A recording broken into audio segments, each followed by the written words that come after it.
Wednesday மீன் எப்போவுமே ஃப்ரெஷ்ஷாக வச்சுருப்பாங்க. இன்றைக்கி ஒரு 2-3 கடை தான் இருந்தது மொத்தமே.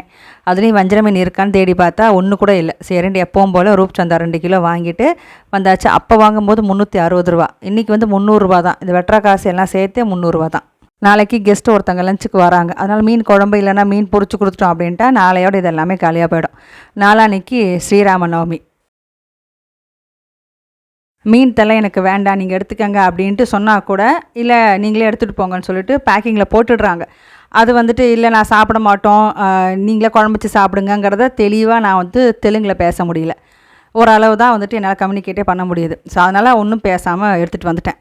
மீனை வாஷ் பண்ணி பொரிச்சு எடுக்கிறது எல்லாமே இன்றைக்கி நம்ம நான்வெஜ் கிச்சனில் தான். அழகாக வெஜ் கிச்சன் செப்பரேட்டாக இருக்குது, நான்வெஜ்ஜு செப்பரேட்டாக இருக்குது பக்கத்தில்.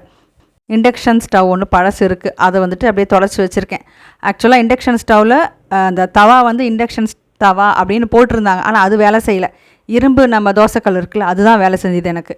அதில் தான் இன்றைக்கி வந்து மீன் பொரிச்சு எடுத்தது. ஏன்னா கேஸ் சிலிண்டர் இங்கே வரத்துக்கு வந்து 20 நாளைக்கு மேலே ஆகுது.